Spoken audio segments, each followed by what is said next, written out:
اعوذ باللہ من الشیطان الرجیم بسم اللہ الرحمن الرحیم الحمد للہ رب العالمین والصلاة والسلام علی سید المرسلین و خاتم النبیین اما بعد۔ صحیح مسلم حدیث نمبر 454 اردو ترجمہ۔ ابو سعید خدری رضی اللہ عنہ سے روایت ہے، کچھ لوگوں نے رسول اللہ صلی اللہ علیہ وسلم کے زمانے میں کہا، یا رسول اللہ، کیا ہم دیکھیں گے اپنے پروردگار کو قیامت کے دن؟ آپ نے فرمایا، ہاں دیکھو گے۔ تم کو کچھ تکلیف ہوتی ہے سورج کو دیکھنے میں؟ دوپہر کے وقت جب کھلا ہوا ہو اور ابر نہ ہو، تم کو کچھ تکلیف ہوتی ہے چاند کے دیکھنے میں؟ 14ویں رات کو جب کھلا ہوا ہو اور ابر نہ ہو؟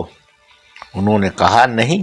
آپ نے فرمایا، بس تم کو اتنی ہی تکلیف ہوگی اللہ تعالیٰ کے دیکھنے میں قیامت کے دن جتنی چاند اور سورج کے دیکھنے میں ہوتی ہے۔ جب قیامت کا دن ہوگا تو ایک پکارنے والا پکارے گا، ہر ایک گروہ ساتھ ہو جائے اپنے اپنے معبود کے۔ پھر جتنے لوگ سوائے خدا کے اور کسی کو پوچھتے تھے، جیسے بتوں کو اور تھانوں کو، ان میں سے کوئی نہ بچے گا، سب کے سب آگ میں گریں گے، اور باقی رہ جائیں گے وہی لوگ جو اللہ کو پوچھتے تھے۔ نیک ہوں گے، نیک ہوں یا بد، مسلمانوں میں سے اور کچھ اہل کتاب میں سے۔ پھر یہودی بلائے جائیں گے اور ان سے کہا جائے گا، تم کس کو پوچھتے تھے؟ وہ کہیں گے، ہم پوچھتے تھے حضرت عزیر علیہ السلام کو، جو اللہ کے بیٹے ہیں، اور ان کو جواب ملے گا، تم جھوٹے تھے۔ اللہ جل جلالہ نے نہ کوئی بیوی کی اور نہ اس کا بیٹا ہوا، اب تم کیا چاہتے ہو؟ وہ کہیں گے، اے رب ہمارے، ہم پیاسے ہیں، ہم کو پانی پلا۔ حکم ہوگا، جاؤ۔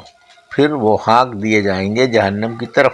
ان کو ایسا معلوم ہوگا جیسے سراب اور وہ شعلے ایسے مار رہا ہوگا، گویا اسی کو ایک کھا رہا ہے۔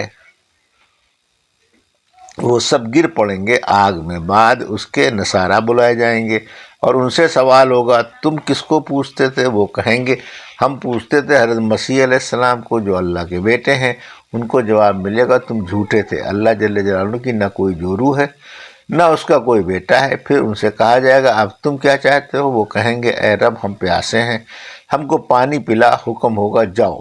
پھر وہ سب ہانکے جائیں گے جہنم کی طرف، گویا سراب ہوگا، اور لپٹ کے مارے وہ آپ ہی آپ ایک کو کھاتا ہوگا۔ پھر وہ سب گر پڑیں گے جہنم میں، یہاں تک کہ جب کوئی باقی نہ رہے گا سوائے ان لوگوں کے جو اللہ کو پوچھتے تھے، نیک ہوں یا بد۔ اس وقت مالک سارے جہان کا ان کے پاس آئے گا، ایک ایسی صورت میں جو مشابہ نہ ہوگی اس صورت سے جس کو وہ جانتے ہیں، اور فرمائے گا، تم کس بات کے منتظر ہو؟ ہر ایک گروہ ساتھ ہو گیا اپنے اپنے معبود کے۔ وہ کہیں گے، اے ہمارے رب، ہم نے تو دنیا میں ان لوگوں کا ساتھ نہ دیا، یعنی مشرکوں کا، جب ہم ان کے بہت محتاج تھے، نہ ان کی صحبت میں رہے۔ پھر وہ فرمائے گا، میں تمہارا رب ہوں۔ وہ کہیں گے، ہم اللہ کی پناہ مانگتے ہیں تجھ سے، اور اللہ کے ساتھ کسی کو شریک نہیں کرتے۔ 2 یا 3 بار یہی کہیں گے، یہاں تک کہ ان میں سے بعض لوگ پھر جانے کے قریب ہوں گے، کیونکہ یہ امتحان بہت سخت ہوگا اور شبہ دل میں زور کرے گا۔ پھر وہ فرمائے گا، اچھا تم اپنے رب کی کوئی نشانی جانتے ہو جس سے اس کو پہچانو؟ وہ کہیں گے، ہاں۔ پھر خدا کی پنڈلی کھل جائے گی، اور جو شخص خدا کو دنیا میں اپنے دل سے بغیر جبر اور خوف کے یا ریا کے سجدہ کرتا ہوگا، اس کو وہاں بھی سجدہ میسر ہوگا۔ اور جو شخص دنیا میں سجدہ کرتا تھا اپنی جان بچانے کو تلوار کے ڈر سے، اور دل میں اس کے ایمان نہ تھا یا لوگوں کے دکھلانے کو، اس کی پیٹھ اللہ تعالیٰ ایک تختہ کر دے گا۔ جب وہ سجدہ کرنا چاہے گا تو چت گر پڑے گا۔ پھر وہ لوگ اپنا سر اٹھائیں گے اور خدا تعالیٰ کی اس صورت میں ہوگا جس صورت میں پہلے اسے دیکھا تھا، اور کہے گا، میں تمہارا رب ہوں۔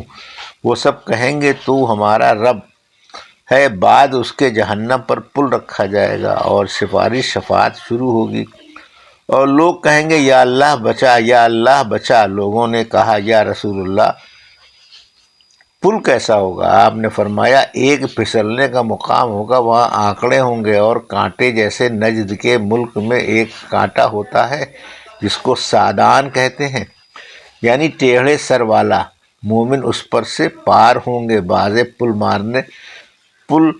مارنے میں بعض بجلی کی طرح، بعض پرندے کی طرح، بعض تیز گھوڑوں کی طرح، بعض اونٹوں کی طرح، اور بعض بالکل جہنم سے بچ کر پار ہو جائیں گے، یعنی ان کو کسی قسم کا صدمہ نہیں پہنچے گا، اور بعض کچھ صدمہ اٹھائیں گے لیکن پار ہو جائیں گے، اور بعض صدمہ اٹھا کر جہنم میں گر جائیں گے۔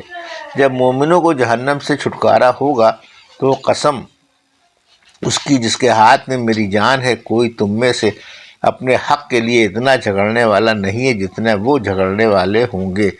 خدا سے قیامت کے دن اپنے ان بھائیوں کے لیے جو جہنم میں ہوں گے، خدا سے جھگڑنے والے یعنی خدا کے سے بار بار عرض کرنے والے اپنے بھائیوں کے چھڑانے کے لیے، وہ کہیں گے اے رب ہمارے وہ لوگ جو اب جہنم میں ہیں روزہ رکھتے تھے ہمارے ساتھ اور نماز پڑھتے تھے اور حج کرتے تھے، حکم ہوگا اچھا جاؤ اور نکال لو جہنم سے جن کو تم پہچانو۔ پھر ان کی صورتیں جہنم پر حرام ہو جائیں گی، یعنی جہنم کی آگ ان کی صورت کو بدل نہ سکے گی، اور چہرہ ان کا محفوظ رہے گا تاکہ مومنین ان کو پہچان لیں۔ اور مومنین بہت سے آدمیوں کو جہنم سے نکالیں گے، ان میں سے بعضوں کو آگ نے آدھی پنڈلیوں تک کھایا ہوگا اور بعضوں کو گھٹنوں تک۔ پھر وہ کہیں گے اے رب ہمارے، اب تو جہنم میں کوئی باقی نہیں رہا ان آدمیوں میں سے جن کے نکالنے کا تو نے ہمیں حکم دیا تھا، یعنی روزہ نماز اور حج کرنے والوں میں سے اب کوئی نہیں رہا۔ حکم ہوگا پھر جاؤ اور جس کے دل میں 1 دینار کے برابر بھلائی پاؤ اس کو بھی نکال لاؤ۔ پھر وہ نکالیں گے بہت سے آدمیوں کو اور کہیں گے اے رب ہمارے، ہم نے نہیں چھوڑا کسی کو ان لوگوں میں سے جن کے نکالنے کا تو نے حکم دیا تھا۔ حکم ہوگا پھر جاؤ اور جس کے دل میں آدھے دینار کے برابر بھی بھلائی پاؤ اس کو بھی نکال لو۔ وہ پھر بہت سے آدمیوں کو نکالیں گے اور کہیں گے اے پروردگار اب تو اس میں کوئی باقی نہیں رہا ان لوگوں میں سے جن کے نکالنے کا تو نے حکم دیا تھا۔ حکم ہوگا پھر جاؤ اور جس کے دل میں 1 ذرہ برابر بھلائی ہو اس کو بھی نکال لو۔ پھر وہ نکالیں گے بہت سے آدمیوں کو اور کہیں گے اے رب ہمارے، اب تو اس میں کوئی نہیں رہا جس میں ذرہ بھی بھلائی تھی، بلکہ اب سب اسی قسم کے لوگ ہیں جو بدکار اور کافر تھے اور رتی برابر بھی بھلائی ان میں نہ تھی۔ ابو سعید خدری رضی اللہ عنہ جب اس حدیث کو بیان کرتے تھے تو کہتے تھے اگر تم مجھ کو سچا نہ جانو اس حدیث میں تو پڑھو اس آیت کو ان اللہ لا یظلم المثقال ذرۃ آخر تک، یعنی اللہ تعالیٰ ظلم نہیں کرے گا رتی برابر، اور جو نیکی ہو تو اس کو 2 دونا کرے گا اور اپنے پاس سے بہت کچھ ثواب دے گا۔ پھر اللہ تعالیٰ فرمائے گا فرشتے سفارش کر چکے، پیغمبر سفارش کر چکے، مومنین سفارش کر چکے، اب کوئی باقی نہیں رہا، پر وہ باقی ہے جو سب رحم کرنے والوں سے زیادہ رحم کرنے والا ہے، قربان اس ذات مقدس کے۔ پھر ایک مٹھی آدمیوں کی جہنم سے نکالے گا اور اس میں وہ لوگ ہوں گے جنہوں نے کوئی بھلائی کی نہیں کبھی کی، وہ جل کر کوئلہ ہو گئے ہوں گے۔ پھر خدا تعالیٰ ان لوگوں کو ایک نہر میں ڈال دے گا جو جنت کے دروازوں پر ہوگی، جس کا نام نہر الحیات ہے۔ وہ اس میں ایسا جلد تر و تازہ ہوں گے جیسے دانہ پانی کے بہاؤ میں کوڑے کچرے کی جگہ پر اگاتا ہے زور سے بھیگ کر۔ تم دیکھتے ہو وہ دانہ کبھی پتھر کے پاس ہوتا ہے کبھی درخت کے پاس، اور جو آفتاب کے رخ پر ہوتا ہے وہ زرد یا سبز اگتا ہے، اور جو سائے میں ہوتا ہے وہ سفید رہتا ہے۔ لوگوں نے کہا یا رسول اللہ صلی اللہ علیہ وسلم آپ تو گویا جنگل میں جانوروں کو چرایا کرتے ہیں کہ وہاں کا سب حال جانتے ہیں۔ پھر آپ صلی اللہ علیہ وسلم نے فرمایا وہ لوگ اس نہر سے موتی کی طرح چمکتے ہوئے نکلیں گے، ان کے گلوں میں پٹے ہوں گے، جنت والے ان کو پہچان لیں گے اور کہیں گے یہ اللہ تعالیٰ کے آزاد کیے ہوئے ہیں، ان کو خدا نے جنت دی بغیر کسی عمل یا بھلائی کے۔ پھر فرمائے گا جنت میں جاؤ اور جس چیز کو دیکھو وہ تمہاری ہے۔ وہ کہیں گے اے رب ہمارے، تو نے ہم کو اتنا کچھ دیا، اتنا کسی کو نہیں دیا سارے جہان والوں میں۔ اللہ تعالیٰ فرمائے گا ابھی میرے پاس تمہارے لیے اس سے بڑھ کر ہے۔ وہ کہیں گے اے رب ہمارے، اب اس سے بڑھ کر کیا ہے؟ اللہ تعالیٰ فرمائے گا میری رضامندی، اب میں تم پر کبھی غصہ نہیں ہوں گا۔ حدیث نمبر 455 اردو ترجمہ۔ دوسری روایت بھی ابو سعید خدری سے ایسی ہی ہے، اس میں یہ ہے کہ ہم نے کہا یا رسول اللہ کیا ہم اپنے مالک کو دیکھیں گے؟ آپ نے فرمایا تم کو کچھ حرج ہوتا ہے سورج کے دیکھنے میں جب صاف دن ہو؟ ہم نے کہا نہیں، اور بیان کیا حدیث کو آخر تک، اتنا زیادہ ہے اس عبارت کے بعد ان کو خدا نے جنت دی بغیر کسی عمل یا بھلائی کے، ان سے کہا جائے گا جو تم دیکھو وہ تمہارا ہے اور اتنا اور ہے۔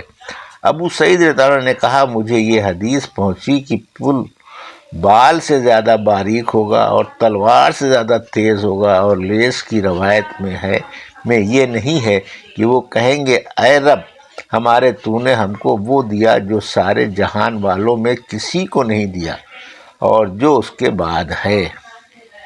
حدیث نمبر 456 اردو ترجمہ۔ ایک اور روایت اسی سند سے کچھ کمی بیشی کے ساتھ روایت کی گئی ہے۔ یہ تھی صحیح مسلم کی حدیث نمبر